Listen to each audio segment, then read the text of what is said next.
కోడెల మృతిపై రాజకీయాలు చేయడం తగదని ప్రౌతయ్య పాద శ్రీనివాస్ అన్నారు. గురువారం రోజున తిప్పాపూర్ గోశాలను సందర్శించారు. వేములవాడ పట్టణంలోని తిప్పాపూర్ శ్రీ రాజరాజేశ్వర స్వామి గోశాలను రాష్ట్ర ప్రభుత్వ పాద శ్రీనివాస్ పరిశీలించారు. గోశాలను పరిశీలించి ఆరోగ్య వివరాలను వైద్యాధికారులను అడిగి తెలుసుకున్నారు. ఈ సందర్భంగా ఆయన మాట్లాడుతూ ప్రభుత్వం తరపున అన్ని చర్యలు తీసుకుంటున్నప్పటికీ కొంతమంది రాజకీయ నేతలు ప్రతిపక్షాలు లేనిపోని ఆరోపణలు చేస్తూ భక్తుల మనోభావాలను దెబ్బతీయడమే కాకుండా కోడెల ఆరోగ్యాన్ని కూడా రాజకీయం చేస్తున్నారని అన్నారు. ముఖ్యమంత్రి రేవంత్ రెడ్డి కోడెల మరణం విషయంలో వాకప్ చేసి రాష్ట్ర స్థాయి అధికారులకు పంపించామని ఈ సందర్భంగా పేర్కొంటూ సీజనల్ వ్యాధులు వర్షాకాలం రావడం వల్ల కొన్నిటికి లంపీ స్కిన్ వ్యాధి రావడం వల్లనే ఇవి మరణించినట్లు ఈ సందర్భంగా ఆది శ్రీనివాస్ పేర్కొన్నారు. ఆయన వెంట ఆలయ ఈఓతో పాటు జిల్లా కలెక్టర్ సందీప్ కుమార్ ఝా అన్ని విభాగాల అధికారులు ఉన్నారు.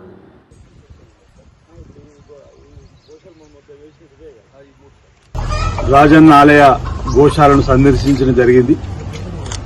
ఇటీవల కొన్ని కోడలు అనారోగ్యంతో మరణిస్తున్న సందర్భంలో ప్రభుత్వ పక్షాన గౌరవ ముఖ్యమంత్రి శ్రీ రేవంత్ రెడ్డి గారు కూడా వాకప్ చేసి రాష్ట్ర స్థాయి అధికారులను కూడా పంపడం, పశు సంవర్ధక శాఖకు సంబంధించినటువంటి అధికార యంత్రాంగం కూడా ఇక్కడ రావడం, జిల్లా కలెక్టర్ గారి ఆధ్వర్యంలో అదేవిధంగా రాజన్న ఆలయ ఏవోకు సంబంధించినటువంటి సిబ్బందితో పాటు రాజన్న గోశాల ఉన్నటువంటి మరి కోడెలకు గోవులకు సంబంధించినటువంటి పరిరక్షణకు సంబంధించిన కార్యక్రమాలు చేస్తున్న సందర్భంలో కొన్ని మరణించడం బాధాకరమైనటువంటి మాటలు కూడా మేము పలు సందర్భాలు చెప్పి వాటిని కాపాడేటువంటి ప్రయత్నం చేసే సందర్భంలో సీజనల్ వ్యాధులు వర్షాకాలం రావడంతో ఇప్పుడు ఇంతకుముందే డాక్టర్స్ చెప్తున్నారు, పశు సంవర్ధక శాఖకు సంబంధించిన డాక్టర్లు చెప్పిన విధంగా లంపీ స్కిన్ వ్యాధి అనేది ముద్ద చర్మం వ్యాధి ఉన్నటువంటి కోడలు ఇందులోకి కొత్తగా రావడంతో కూడా కొంచెం ఇబ్బంది అయినటువంటి సందర్భం మాట చెప్పిన సందర్భంలో 1200 పైన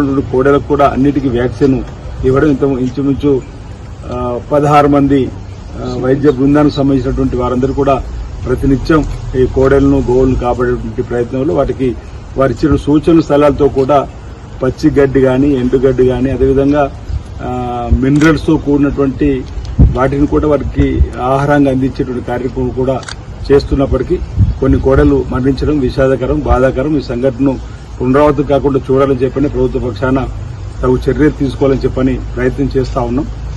ఇప్పటికీ ఇంచుమించు 18 నుంచి 26 కోడలు మళ్లీ తిరిగి యథాస్థితికి వచ్చి వాటి మేత మేస్తున్నాయని చెప్పని కూడా చెప్పడం జరుగుతూ ఉంది.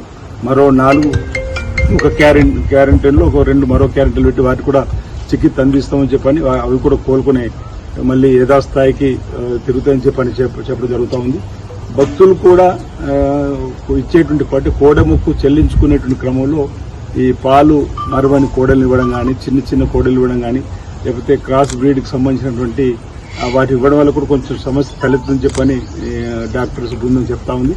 భక్తులు కూడా అవేర్నెస్ చేసేటువంటి కార్యక్రమం తీసుకొని చిన్న వాటికి కూడా గ్రేడింగ్ చేసుకుని ఓవైపు పెట్టే విధంగా అసలు ఈ గోశాలను సువిశాలమైన ప్రదేశాలు కూడా ఏర్పడేస్తే బాగుంటుందని ఇటీవల నేను గౌరవ ముఖ్యమంత్రి రేవంత్ రెడ్డి గారిని కలిసినప్పుడు వారు చెప్పడం జరిగింది. ఇప్పుడు రంగారెడ్డి జిల్లా మోయినాబాద్లో చక్కటి గోశాలను పెద్ద ఎత్తున చేసే క్రమంలో వేములవాడ దగ్గర కూడా పెద్ద గోశాలకు సువిశాలమైన స్థలం చూడాలని చెప్పని వారు చెప్పడం జరిగింది, కోరడం జరిగింది. వెంటనే కలెక్టర్ గారు కూడా చెప్పడం జరిగింది.